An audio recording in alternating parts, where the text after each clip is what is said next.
my God, I typed in the word podcast. Are you kidding me? Oh man, see, you're Russian. No, I didn't take enough lion's mane this week. uh, anyways, how was your week, Addison? It was good. It was busy. It doesn't feel like Friday. There's Sarah. What's up? Yeah, we got our wheel. Like, how's the wheel looking? Everybody's names are in there correctly. Yeah, Sarah, let him know because I'm still bringing up my laptop. I'm trying to find the link.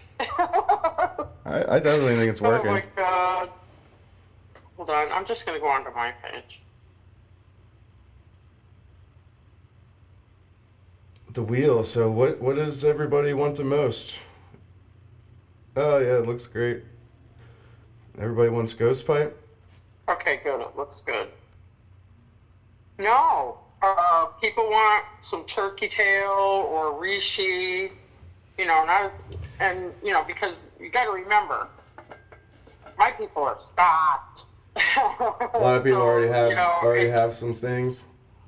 Yeah, it gives them a chance to go ahead, if they're running low and, they can add, things like that. They can add to the apothecary. I think I would probably pick the reishi if I was trying to enter. I think that's what I would pick. Yeah, I think a lot of people. Yeah, look at it. I can see it perfect. All right, watch live video. Addie, remember I told you that. Dude, I just typed in free wheel and this was it. You got to click through a couple ads, but it worked. Yeah, this reminds me exactly of the same wheel that we used during COVID, during that group that I was in. Oh, really? Yeah, it's probably the same. Yeah, it's the first thing that pops up. Yeah, it looks great. All right. She goes, I said whatever. Sarah. Hi, Sarah. Hope you had a great week. Sarah's one of our regular, dial-ins for the live show, and she's a strong Northern girl, too. Hashtag Northern Girl Strong. From Maine. She lives here in Maine, so it's always good to see Sarah. Yeah, we're just waiting for a few more people, or you think we should spin this thing? I don't know, Sarah. What do you think? You're the only one here, so we're going to leave it up to you right now. Yeah, Sarah. Flying solo. Should we click at the spin now? I don't know. I think we give it a little bit. I think we should talk about. Right. I think we should go through. We definitely got them all right. That's everybody, right? Did you? I got 9. Yeah. I got 9 people. Yeah, 9 people so far. Sarah's in there too. Yeah. Okay, good. Yeah. Why wait? I know. Let her rip. Are you feeling antsy? Everyone's pumped up? Yeah. See what Sarah said. Why wait? I'm excited to see this thing spin. All right. Here we go.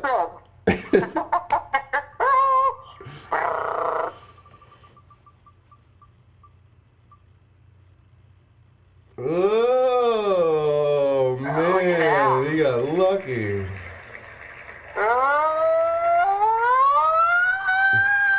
Paul! Wow. Paul gets a tincture of his choice, which what did he pick? Told me about. What did he pick, man? He's the winner. I'm gonna leave that name up there. Maybe you should comment his name and say, hey, come pick up your prize.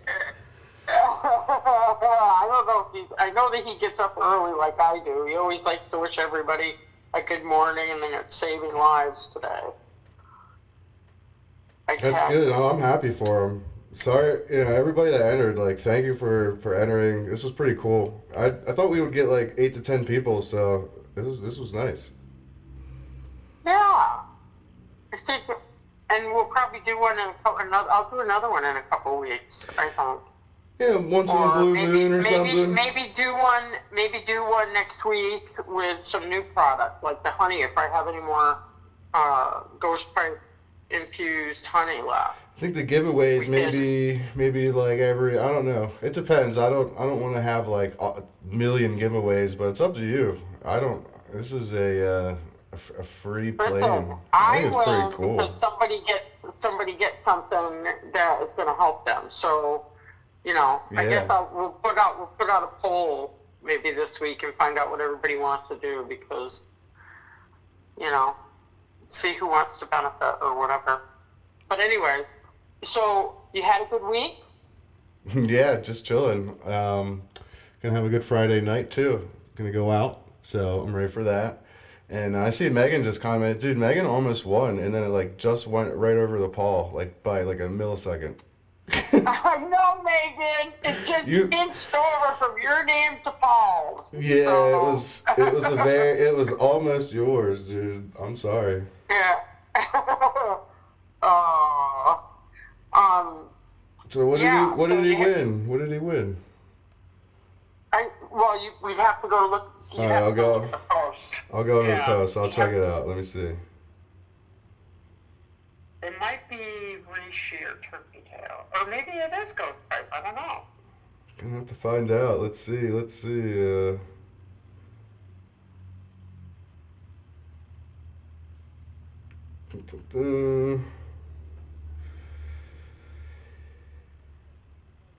He got a ghost pipe tincture.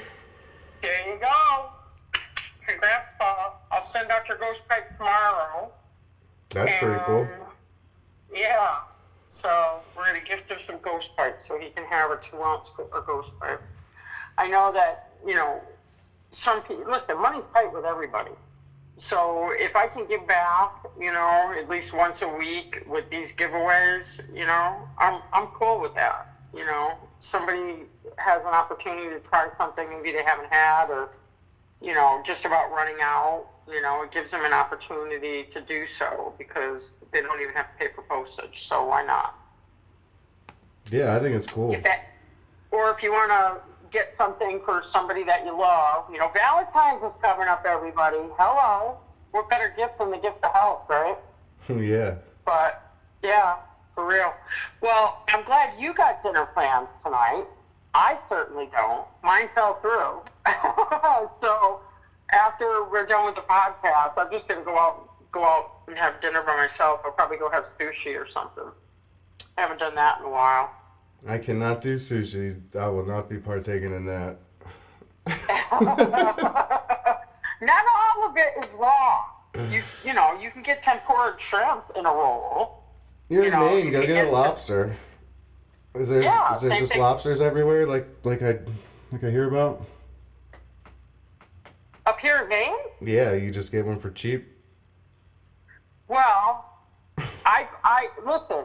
You could go to the store right now, and all you're gonna have is I think it's hard shell that's right now, or soft shell. One of the two. Anyways, they run anywhere from $8.99 to $14.99 a pound live in the tank in the grocery store. That's like what it is around here. I thought it'd be cheaper. No, but a Mainer. Oh, there he is. Is a Mainer? Hey, Paul, you won! Woohoo! A Mainer is never going to buy their lobster from a tank.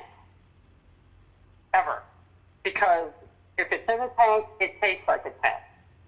Interesting. And that's the God's honest truth. It is. When you go, here in Maine, we go to the docks. And there's a few, lobster brokers that are here in the area that they, that the fishermen sell their catch to. And, they sell it really fresh, like within 48 hours of being caught. Most time 24. But you can literally go to a lobster boat dockyard where all the boats come in all throughout the coast of Maine. And you can buy it right off the fisherman's That's pretty dock cool. price. Dock prices. So dock prices are, like $5 a pound. That's cheap, man.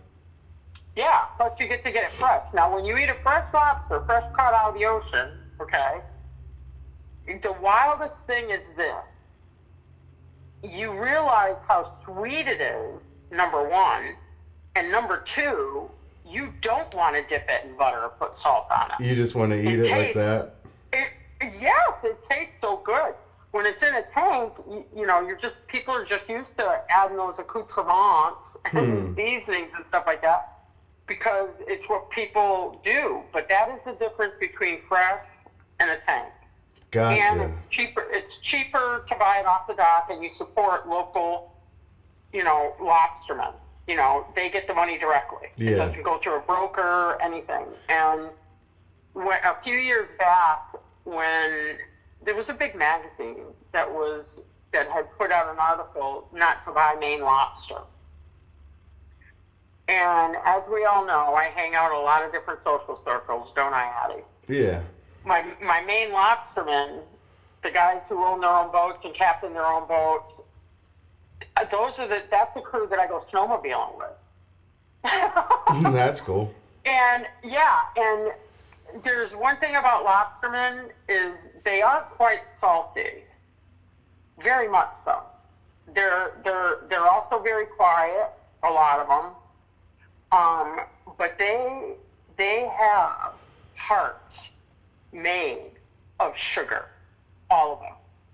So when they started poo-pooing the lobster industry in Maine, I've been out on lobster boats with my friends on their boats, and I've helped them haul and band and stuff like that. It's a hard job. Yeah, dude, it's got to be hard. Yeah. So when that happened a couple of years ago, the lobstermen took it into their own hands. They would advertise on Facebook that they were selling lobsters dock price out of a U-Haul truck once a week.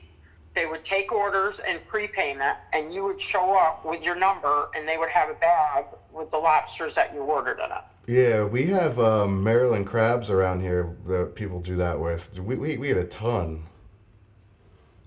You don't get blue crabs up there, do you? We get crabs, and we get stone crabs up here, too. Interesting. And a lot of people, and I laugh because listen, there's this great TikTok account where it's a young guy to my standards. He's in his 30s, and he's always doing TikToks on his lobster boat, educating and things like that. I think I've seen him. Does he pluck barnacles off and stuff? Yeah, all kinds of cool stuff. Yeah, he cleans them out. Yeah, he cleans off the barnacles and he puts them back in. But, he does a lot with education. But, I watched him pull up a blue crab in his trap the other day, and he's like, it's a crab. And he throws it out, and I'm like, whoa, wait a minute. But, they're good. You got to have, incidental, you got to have licenses, stuff like that. So I don't know if that, if he doesn't have a crabbing license, which is why, or if crab's incidental or okay. I'm not sure. I'm going to have to ask. But I've seen people pick up stone crabs and throw them back in. I'm like, what are you doing? Oh, what are you talking about? Those are stone crabs. Did you see his black little claw? Mm-hmm. Well, see, they pay a lot of money for that. I used to love going to stone crab eats. Joe's Crab Shack down in South Florida when I lived down there. It's a pretty famous crab shack. They got good seafood down there. Yeah, they really do. And here it is, caught fresh off the ocean, But, yeah, so... Yes, you can get lobster sushi going back around. Lobster sushi here, and it's cooked. It's steamed, and you're not eating it raw. So don't give up on sushi, Adam. It's good for you. I can't. It's a texture thing. It's like it's too slimy. That's what people say about mushrooms. No, well, I can understand. Like I can understand both, but sushi and the raw fish, like. Growing up, I worked in a seafood department too, so I handled fish for 2 or 3 years, and man, that killed the taste of it. Yeah, even Sarah, my main girl, she gets lobster for friends off the boat, so she even knows what I'm talking about. That's cool. The taste is completely different, But Maine is pretty independent like that. We go straight to people's farms to buy their beef and. Get chicken eggs and stuff like that because we're supporting local farms. Local farms are very vital in the United States right now with China buying up all these farms, that shouldn't be allowed. Big neighborhoods too, big industry is buying out all the farms around here. Yeah. Yeah, I mean, Sarah never had a tank lobster either. I have, Sarah. I'm sorry. Yeah, tank lobster. That or the old Red Lobster from Red Lobster. No, Eddie, no. Is that a sin? Do you have Red Lobsters up there? No, we have one in Bangor, and they closed it down. It's got to be a sin to eat there in Maine, dude. Is it not? Well, I think the only people that ate there were out-of-staters, coming up on vacation, and because it's in a big area where, there's the mall and all these other stores, and it's a major thoroughfare off the Hogan Road. Yeah, it didn't do well. The locals didn't go there, put it that way. If they did, they just went to the bar. But we have local family restaurants that have been owned, they're not big chains. Here in Bangor, there's a place called McLaughlin's that, people go to a lot. Oh, man. The lobster's funny, man. So, it's like the best is the ocean lobster, second best is tank lobster, worst the lobster, only worst lobster is red lobster. But let me be very clear, the only lobster to eat is right off the boat. Because anything else, why bother? It's like saying you prefer a good prime rib or something, and somebody hands you a cube steak. Yeah, dude. Once you have something good, why are you gonna? Yeah, you can't. I can't do that. But that's okay. I'm like that with my marriages too. Oh, man. Call me Liz Taylor for Maine, for crying out loud. But yeah, so supporting local farms is something that you want to do, especially now with the price of eggs. Local farm, is not going to experience, all these middlemen and stuff like that. And I highly suggest that, you get free range, ones that aren't in a cage or moved around in a cage. And like these egg prices, like, do you ever feel like they're gonna go down? Like, don't you think like once it's up there, like they're just gonna try to keep it up there? Like big egg industry. Let me be very clear on this. With inflation and how supportive I am of local farms and supporting local families, within my purvey that I can. I mean, come on, I go to the Amish farm and that takes me 40 minutes drive to get there, but I go there because I believe in her ethos, her method. She's supporting a lot of kids. She's female, and I've had my fingers in her dirt, literally, at the farm, and plucking my own stuff and smelling it. Everything is organic there. And supporting local farms is vital. Now, with inflation that has risen, the cost of feed has gone up, the cost of kids' clothes has gone up, gasoline has gone up, everything has gone up. So we have to compensate farmers for that. I've got no problem paying $10 for a good dozen eggs that the animals are treated well. It's helping to support a family. The food is good. There's no, shots, anything like that that's going on. And the yolk is like orange. Yeah. Because that's the way a real chicken egg's supposed to be. Yeah. And I want to get it with the poop still on the egg. You want to have that protective coating because once you wash it, and you have a clean egg, those eggs are now on an expire countdown. Doop, doop, doop, doop, doop. Meanwhile, if you get chicken eggs straight from the farm that got poop on them, you can leave them on your counter for months. Jeez. They don't go bad on the counter. They don't even have to be refrigerated. So I have always believed that the price of eggs, the only one that's making money, not the farmers, not the small farms, it's a middleman in the store with all the markups. So I would much rather pay a higher price knowing that I'm helping to support a local family, putting out a quality product, treating their animals well, and compensating them for inflation because nobody else is. That's the bottom line. Nobody else is.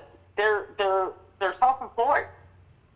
Yeah. Yeah, absolutely. So they're far and few between in my area too. There's a lot of farmers that there's no one to pass it down to, so they're gonna sell it. So that's right. A lot of that is happening, and then developments move in. So now we got a ton of like big townhomes just everywhere in Chester County and in Berks County where I'm living now. It's pretty it's pretty amazing. The thing about Maine is when you're a Mainer, you're very clannish. There's a good word. That's like my family. We're very clannish. We'll always make fun of outsiders. Okay. So in Maine, Philadelphia is the same thing. The people from our area are very like niche. yeah, that's how it is. We don't like out-of-staters. So, and we don't want, it seems the majority of the Maine mentality, especially down Easterners, the lobster communities along the coast and, stuff there, they really hate outsiders because people move to those places, these tiny little towns that have maybe a Grange Hall. It takes an hour to get to any major supermarket. You know what I mean? Yeah. They move into those communities and they want to change it. Yeah. Oh, yeah. Yeah. So it's a deep embedded clannish Maine thing. That's why I don't like outsiders. They're always trying to change the it. town I live in is something like that too. Yeah. Yeah, they come here for the lifestyle, but then when they get here, they're like, shit, I gotta drive everywhere. Yeah, they miss the conveniences, and they want to start becoming members of city council and all this other kind of stuff, and they get booed out. Dude, that totally happens, man. The town I'm in is like Chester County is in like the far right corner of Pennsylvania. So it's just outside of Philly, Baltimore, all these cities. So it was like a very suburban area. Well, there was a lot of farmland that got bought up. So Chester County is like one of the richest counties in America now. So I believe that. I remember, like my rent, this was like 7 or 8 years ago, went from like $800 to $1,200 to $1,800 in 3 years. I was like, damn, dude, I'm out of here. This is crazy. So listen, that's how Bangor is now. It happened so quick, okay. and it chased me out of town. Yeah, that's how a lot of communities are here in Maine. To be quite honest with you, since COVID. Yep. The rents. If you want to get a nice, place in a good community with good schools, you're looking at $2,000 minimum for rent, and that's unfurnished. Jeez. And unheated. You gotta also pay for your own heat. It's like paying 2 mortgages. Yeah. It's crazy. And I think people did that at first. They made the price gouge, but then they had a lot of these commercial Wall Street real estate investment people that were buying up homes and just jacking up the prices. And, and then people stayed with it. Yeah, Sarah said my rent in Bangor was $400 for $200. Yeah, I remember those days, Sarah. Yeah, I used to rent for cheap as hell. Like when I'm 35, but like when I was like 18, I immediately rented, and we were paying like $600 a month for like a 3-bedroom. Sarah, Sarah said that was about 1998. Well, let's see. I had my son in 94, and I remember there was a pharmaceutical rep that I was dating at the time, and he was looking for a rent. I got him this beautiful 2-story, top tier, of one of the old sea captain's brick mansions that's on Broadway. He had the top 2 floors. I mean, it had a beautiful banister and staircase. It had a library. It had all this other kind of stuff in it. It was like a 2, maybe 3-bedroom, $550 a month, all heat, electricity, everything included. And that was back in probably 95, 96. So, but now that apartment would rent for probably at least $3,000. Yeah, that's crazy. Heated and stuff like that. But that's how high the prices are, And I think a lot of people will do that because they don't want out-of-staters in here. Because if you talk to a local homeowner that's renting it out, has it advertised for $2,000, and you know the guy, I mean, you're going to get it for, a hell of a lot cheaper than that because they know you. Well, a lot of things happen is like people in New York City are used to paying like, $3,000 for like a shoebox, and then they, and then they move like somewhere around here, and it's like $3,000 and they got a huge ass house, so they don't care about the price. They're already like used to paying that. You know what I mean? Yeah. So, anyways, yeah, that's our real estate talk. Wow, I went down that hole. Yeah, we did. But, because we're talking about Mainers, we like to do things a certain way. And there are still towns in Maine, in the western parts of Maine, north and, northwest, sorry, that still operate hillbilly justice. So don't piss anybody off, because somebody will end up, pretty bloody by the end of the night. Half the town knocking on his door. They don't put up with any shenanigans. In other words. Yeah, like Pennsylvania has like two sides. There's like Pittsburgh on one side, and then Philly on the other, and then in between is like nothing. It's like the best. That's where land is still cheap. That's where we go foraging and camping. Like it turns into like this big like middle of nowhere. And it's kind of like out where like Penn State area is. Like, dude, there ain't like shit out there. It's great. So that's where I'd like to vacation, like Bald Eagle Mountain and stuff like that, dude. It's awesome. Yeah. But it is a little bit of like banjos playing in the background. Yeah, not so much banjos here. Probably. I don't know what, but not banjos. Tire irons, maybe. I don't know. I have no idea. But yeah, so support your local farms, and there's a lot of local mushroom growers as well, in different areas that you want to support. They may be cultivated mushrooms this time of year, but are they going to have the optimal medicinals? No, but are they still going to have them? Yes, to an extent. You know what I mean? And they offer a lot of benefits, especially, like lion's mane, it helps with, MS, it helps with Parkinson's, it helps with brain fog. Yeah, is lion's mane going to be like super on your radar this year? It's going to be on my radar. Like it always kind of is, but I don't know. I think this year's the year. Here's the thing with lion's mane, okay? And we all know that I only make tinctures out of wild forage mushroom. Yeah. So finding lion's mane, even if you have a few spots, like I do, of course I do, you have to understand that you're not going to find a lot. You're just not. They're kind of elusive, like reishi can be. You know what I mean? So you've got to look for it. So that's why a lot of growers, a lot of people will choose to grow it at home. And, there's only one company that I would advocate for, and that's a Maine company, Northern Spore. Yeah, we've talked about that. I like their product. But, they'll do that, and that's still a good thing to do, to grow it at home. It's part of the practical knowledge. It's about learning about the mushroom, and things like that. And they love questions.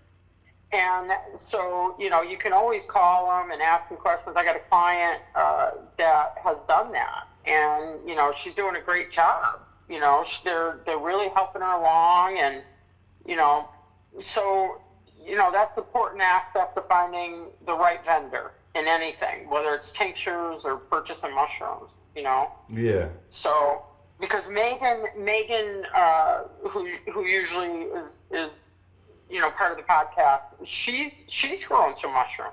That's cool. And, and she's selling them at the sovereign market, on her side of Maine. And when I drive around, which I do a lot in my vehicle, I will always stop if I see a local farm, that I haven't been to, especially if it's a mushroom farm. And I've come across a few of them down towards the Unity area lately. And the couple times that I stopped, they were closed. I missed them. So I'm going to have to, definitely make more of an effort the next time I'm in Unity, which will probably be tomorrow, to be quite honest with you. Nice. Yeah. So, but you can also make the lion's mane tincture at home. You know, That's what I want to do. I need some personal lions. Yeah, but, you know, for brain fog, you know, and stuff like that, you know, for me, I'm going to advocate what I would do. And what I would do is, first of all, turkey tail reishi are great with working with brain fog. Okay? That's why they're in the Trinity pack. They're like ghost pipe. They're pretty good full spectrum in a lot of uses, especially together. But, you know, if I was feeling that, you know, things were a bit off with me, or my reaction time wasn't quick enough, or, you know, something like that, I would take lion's mane and cordyceps. Gotcha. That's that zombie mushroom. Cordyceps is another heavy medicinal in terms of, you know, mushroom tinctures. And, you know, that really helps too if you have a lot of brain fog and things like that. So whatever turkey tail and reishi ain't going to pick you up at, you don't have to, just like with Western Pharma antibiotics, you don't have to go full throttle and buy 20 different supplements and take them because you heard from this one and that one and this one and that one. There's only really a few that you can go to, and when you create a tincture, you purchase one, you have control over dosage, and that definitely empowers people. That they can. It teaches you to listen to your body, and you know that's kind of like a form of, you know, Eastern philosophy, where yoga and things like that. We're always intrinsic. We're always listening and being centered. You know. And Ghost Pipe helps you get that centered feeling if you're getting the 20 lanes going at 90 miles an hour. You know what I mean? Absolutely. Ghost Pipe helps me at night, personally. Yeah. Yeah. It seems to help a lot of people. And I got to tell you, this honey that I just made. Yeah, I tried the one you gave me, and I can taste it. How was it? I can taste it. It wasn't as strong, so I only took a small teaspoon. And it tasted really good. That honey you used is pretty good. Yeah. So, I like that honey. Yeah. So that was cool. But honey's a little bit limited right now. So, you know, like I said, I like to support local. And this honey comes from a beekeeper up in Aroostook County, up where, you know, my family's from. Yeah, it was good. And it's in the St. John River Valley. Doesn't that sound like a beautiful thing, St. John River Valley? Yeah, it does. You know what I was thinking about cutting up some of my ghost pipe and putting them in the honey too, and then like making it just a little stronger. You can. The batch that you got, I did put a lot of the tinctured ghost pipe in there. It was just like the little taste test. Yes, you're part of but I think I want to make it a little. I think I'm gonna make it a little stronger, and I think I'm gonna let it sit. And here's what you check can back really in. do. Tell me. You can put, like, you know, a full tablespoon in a hot cup of water. Take a ghost pipe out of the honey and put it in the hot water and let it steep for 5 minutes. Okay. Then have it. Listen, you're getting your medicinal. Now remember, these are tinctured ghost pipe. Yeah. Okay, they still have the alcohol and they still have the medicinal within the stem because I didn't crush them. So it's still there. So that's the dose that you're going to get. Okay? So you can break off a piece of the flour if you want, cut it with some kitchen shears and, stick it in or put the whole thing in, because you don't have to drink the whole cup of tea. You can also put it in the fridge. Yeah. And you can have iced tea with it the next night, or you can heat it up in the microwave, So it's got all these great uses. Plus, you can eat the actual pipe itself if you want. That's what I'm thinking I'm gonna do. This was just a taste Yeah. test. Yeah. And the honey's so good. Edibles. The other thing that I've been working on is rollerball ointments, liniments, whatever, that you put on your skin for a topical. Right now, I really like frankincense. Listen, I'm not a big essential oil person. Yeah. Never have been. I love the aromatherapy, don't get me wrong. There's definitely benefits with aromatherapy. Hello, I'm a gardener. But frankincense also has some anti-inflammatory properties. And, there's a lot of talk about castor oil in the community, where, everybody's saying, geez, from fatty liver to whatever, you just put it on your belly button, which hasn't been proven, by the way. That's an Ayurvedic practice, because in Ayurveda, they believe that there's a gland that still is connected from your mother that still lies in your belly button. That's why they put oil in the belly button. That's strange, really.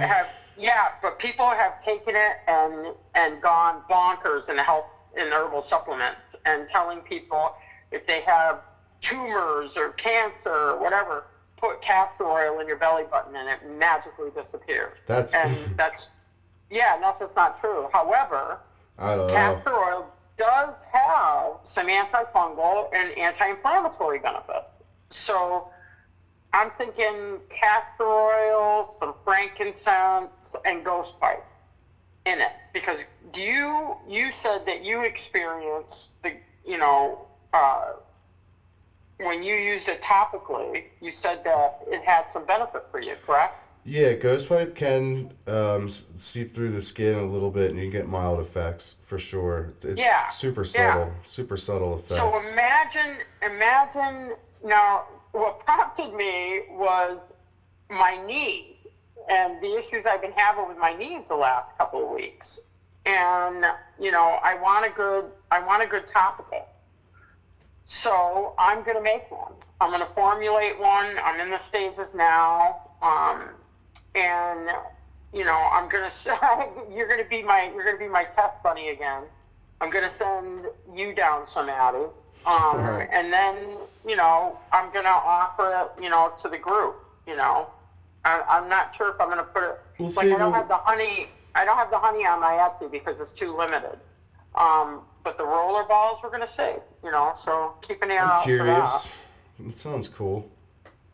I think so. I have a spray topper that you can screw on, and you can that's nice for applying ghost pipe. You just spritz your knee, and that's it. See? So that's my suggestion. If you don't want a roller ball, you can get a little spray topper and spritz. I'm actually gonna put a flower in all of my. I've put flowers in them. Ghost pipes. Same thing from the tincture. So you'll be able to see it too in a cool little bottle. The other thing, we made a CBG tincture with ghost pipe. That was kind of interesting too, but it was kind of defeats the purpose. You should just take CBG on its own and ghost pipe on its own. I don't know what mixing it was just kind of an idea, but it actually blended well. It cut the ghost pipe potency down a little bit, so. Well, the ghost pipe cut its potency down a little bit. Yeah, and remember, made a small amount of that just to try out, and it had a really strange smell because it had a super herbal smell from the ghost pipe, and then a big hemp kick. So it was. Yeah. I don't know how to describe it. I had an old bottle of it laying around somewhere. I was like, man, I thought I got rid of that last little bit. I probably saved it just for show and tell. Yeah. I had one of my clients this week sent me a beautiful, testimonial about, how ghost pipe has helped them. And, that's cool. It lowered their blood pressure because they were dosing appropriately.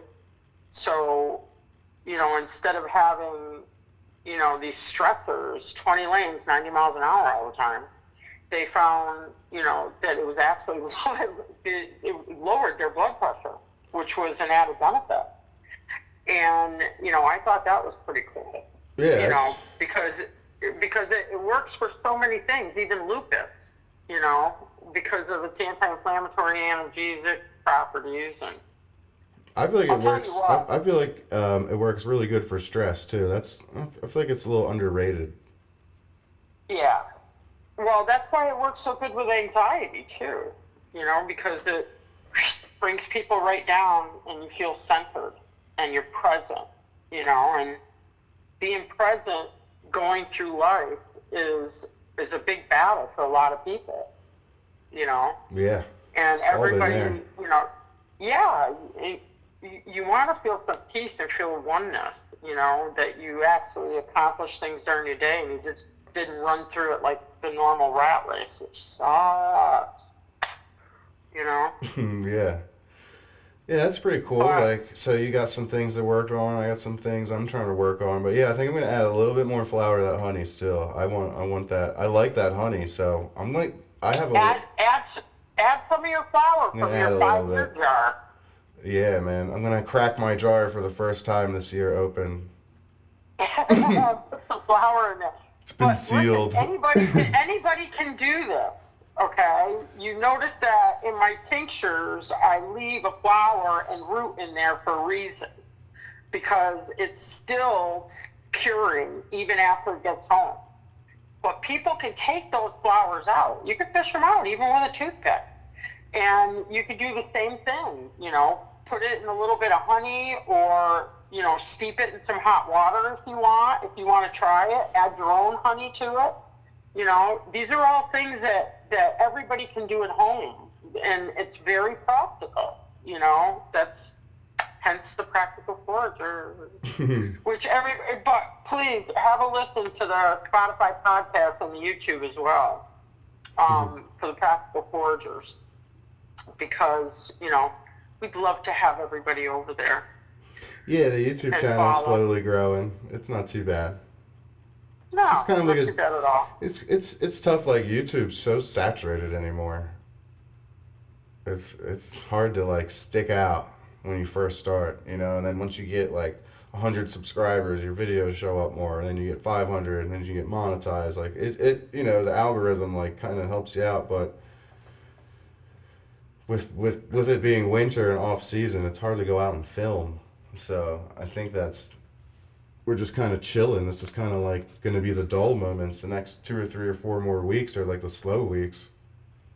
It's a slow week, but it's a great time to get out there. Yeah. And learn your tree ID, hunt spots, pin them. Okay. Put them in your GPS and your map. Stick a pin in it. Write a little note, this is where I think morels are, or this is where, I found some expired reishi, so I know I'm going to go there, next season. Is that where you're going to hunt? Check on it. Is that what you're going to hunt for first? Morels? Morels come up first here. Same.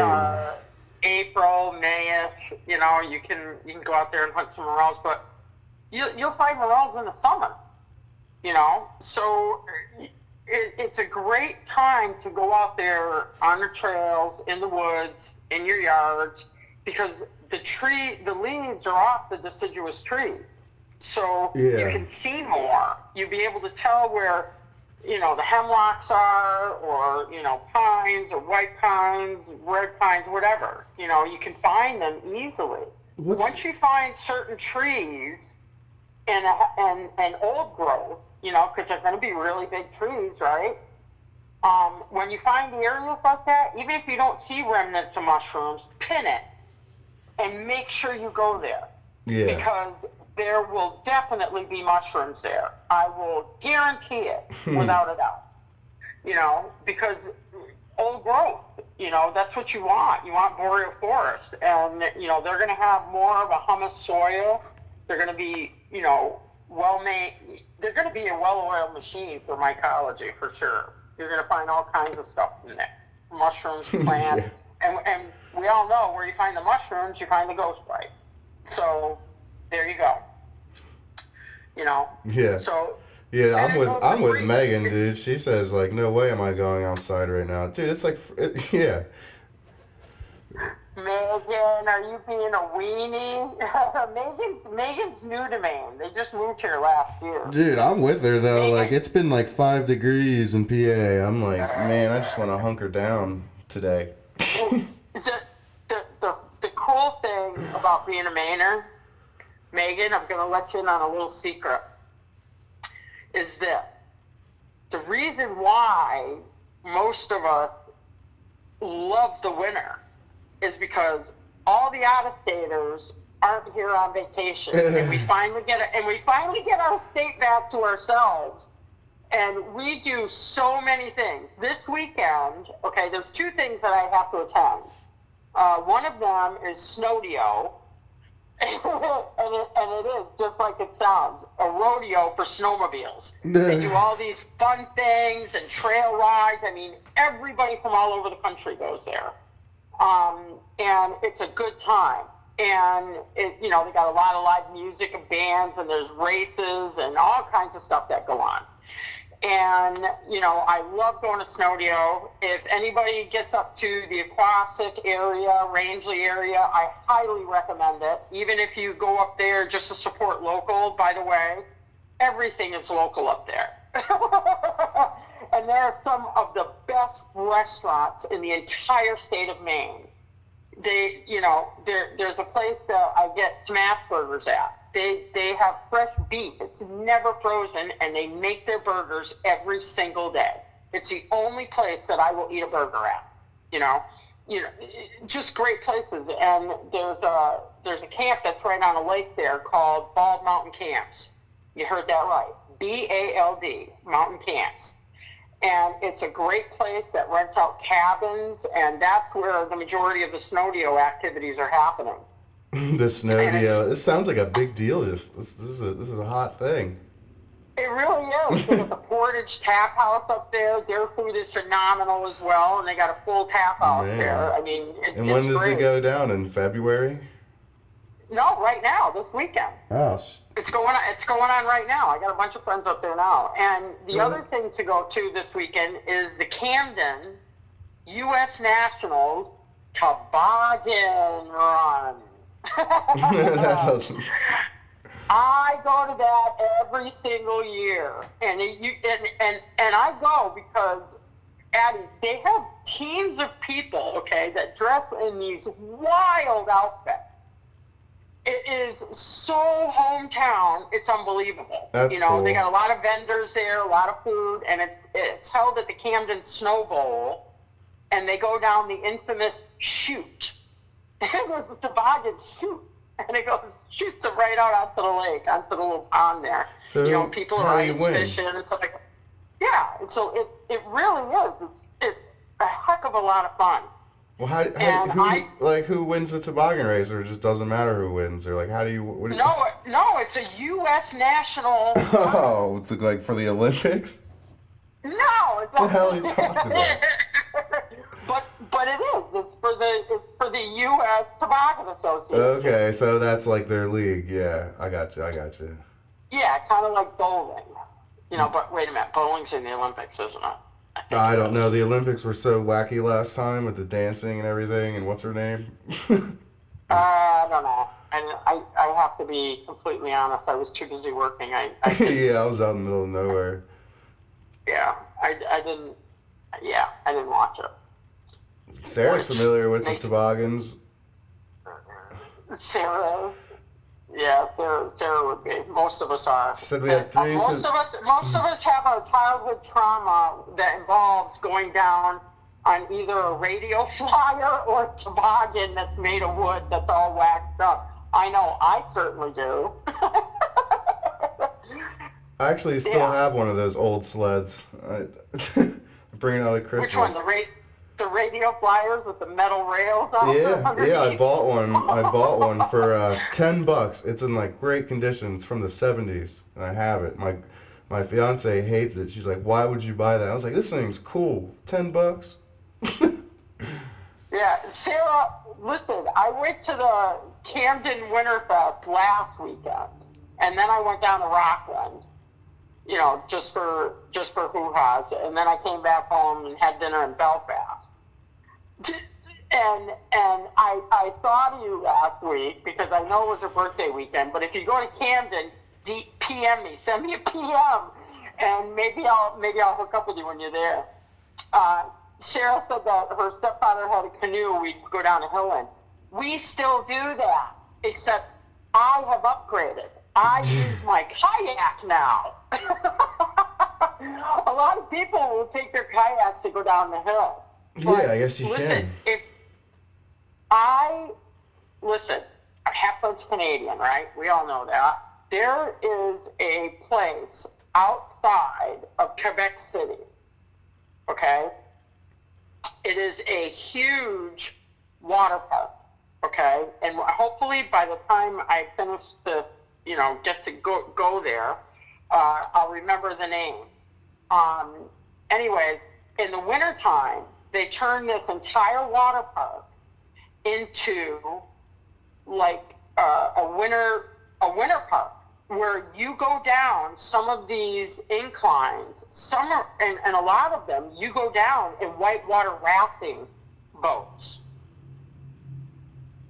Imagine that. Yeah, that would be cool. Well, everyone goes down in those spinny tubes in the Poconos around here. Yeah, no, these are even better.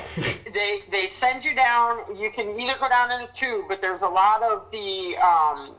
I'm going to look it up while I talk to you because now I'm really having a brain fart. See, I told you I've been taking up Lion's Mane this week.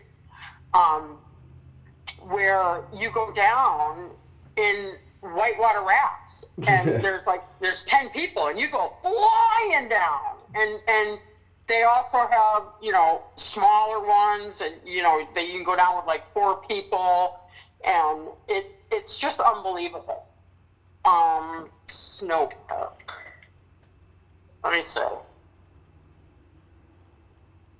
Oh my God, I just almost had it on the tip of my. I think you're going back to nostalgia now. No, because down Cartier, there it is. VAL and Cartier, just like the jewelry. It's all one word, okay? And they have the largest indoor water park in the entire northeastern hemisphere.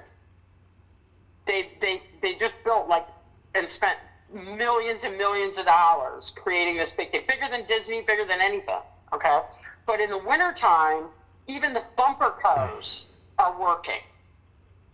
You can actually go on bumper cars that are sliding on ice in this place. They have these barrels all over the place that are all lit up. That's cool.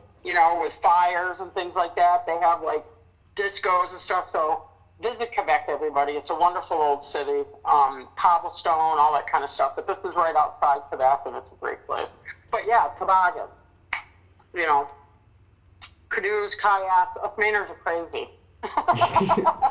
we do all kinds of things. There's a lot of there's a ton of skiing and snowboarding just up north of me and at the Pocono Mountains. You guys know what the Poconos are? Are you familiar with that? Yeah, that's the martini glass hot tub, right? No, it's a small little mountain range. But people, it's a vacation town. The Poconos, I just remember all those ads when I was a kid. They'd always show a lady in a bubble bath hot tub kind of thing, man. And literally a tall glass, because it was a honeymoon capital of the world, the Poconos. Are you serious? Yeah, everybody used to go to Poconos. From the Northeast, they used to go to Poconos, and in the go summertime, wine tasting and stuff. Yeah, and in the summertime, you remember Dirty Dancing? Hello, that was in the Poconos. I guess. That was a summertime camp that families used to attend. We still have those throughout New England. You guys still have Dirty Dancing going on? I don't know about Dirty Dancing, but the whole family would go there for the entire summer, a couple weeks, and it was an annual thing, and the same families always show up. Those places are still around. Yeah. But that's what the Poconos are to me. But So have you ever been? No. It's just a mountain range, and then there's a tourist area, and there's a ton of wineries and stuff. So like Jim Thorpe area, like that's very famous. That's popular. Yeah. You know, big football towns, sports towns. Every town in or near Philly is a big sports town. Yeah, never been. Going through Philly was just that. Going through Philly on the way to someplace or coming back from someplace. You know what I mean? Yeah, Philly's nice, man. It's a big city, man. It's bigger than you think it is. Well, I've had a cheesesteak at the airport once. I wasn't too Oh impressed. my god, dude. Cheesesteak at the airport? That's what you got? Hey, in between flights, what are you going to do? You know? Yeah, but you can't rate like Philly cheesesteaks by that. That's like if I ate a lobster out of a tank and said I had a Maine lobster. You know what I mean? No. We take pride in our cheesesteaks. You got to go to a good spot. I have a good spot, and believe it or not, it's in Bangor, and it's owned and operated by one of my girlfriends, Karen. It's called the Lazy Hound. It's right in downtown Bangor, and Karen is from Philly, and she makes an unbelievable cheesesteak. I don't know. You're talking to like the cheesesteak man. Like, dude, I've had like every single cheesesteak around. And that is why she makes them up here. She brings a bite of Philly here, and it really is good. I mean, right down to the bread. The bread is not like what any other restaurant uses here in town. She uses it specifically for her cheesesteaks. You got to use Cooper sharp cheese, homemade bread with sesame seed on it, and shaved ribeye steak. Like those three things. Oh yeah. I like mine with onions and mushrooms. So. Onions and peppers, you can kick that out. I don't want that. No, none of that. Yeah. Just the cheese and the steak. Meat eater. None of that. All right, so let's go through some house cleaning things, shall we? We're going to start doing the podcast on next Thursday. I don't want to commit to that. I think Friday is still good for next week. I think we could still do it, but I don't know. Yeah, but if Thursday's easier for you, maybe. You know, which we'll think about it. We'll think about it. We can move to Thursdays. We'll think about it. But I do like Fridays. I don't know why. It's just everyone kind of participates on Friday. Okay, Sarah's asking you a question. Do you always put onions and green peppers? Do you always put onions and green peppers on a cheesesteak? No. And people say that's a way to make a Philly cheesesteak is with the onions and peppers. Dude, it is not. The onions is optional.